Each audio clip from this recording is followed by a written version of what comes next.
Friends எல்லோரும் எப்படி இருக்கீங்க? நல்லா இருக்கீங்களா? இன்றைக்கி என் மகன் சமைச்சதுக்கு எத்தனை கடாய் யூஸ் பண்ணியிருக்கான்னு வாங்க காமிக்கிறேன் பாருங்கள். இது உருளைக்கிழங்கு வந்து குழந்தைங்களுக்கு கொடுத்தது போக மிச்ச உருளைக்கிழங்கு பாருங்கள். பருப்பு கடைஞ்சிருக்காங்க பாருங்கள். எங்கள் ஊர் பக்கத்து பருப்பு கடைஞ்சி தான் நாங்கள் ரசமே வைப்போம் எப்பயுமே. இப்போ பாருங்கள் ரசம் வச்சாச்சு. இது வந்து பீக்கங்காய் தோலில் வந்து துவையல் செஞ்சுருக்காங்க பாருங்கள். இது சூப்பராக இருக்கும். பீக்கங்காயும் யூஸ் பண்ணிக்கலாம், நம்ம துவையலாகவும் சாப்பிட்லாம். 2 in 1.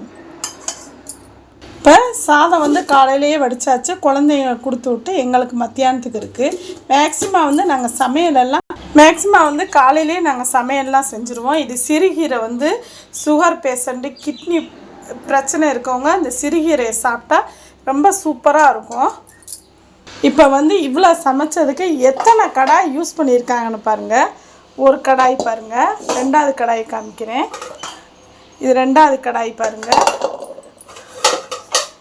இது மூணாவது கடாய் பாருங்கள். இது நாலாவது கடாய் பாருங்கள். இது அஞ்சாவது கடாய் பாருங்கள். உங்கள் வீட்டில் இந்த சமையலுக்கு இத்தனை கடாய் யூஸ் பண்ணியிருக்காங்களான்னு சொல்லுங்கள். இது என் மகளோட வேலை.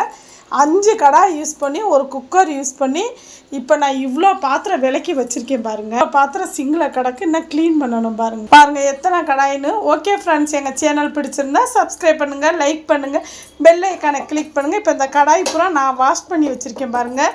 சிங்கே நிறைஞ்சு போயிருந்துச்சு. இப்போ பாதி பாத்திரம் விளக்கியிருக்கேன். திருப்பி மீதி பாத்திரம் விளக்கணும் நான். ஓகே ஃப்ரெண்ட்ஸ், பாய். எங்கள் சேனல் பிடிச்சிருந்தா ஷேர் பண்ணுங்கள்.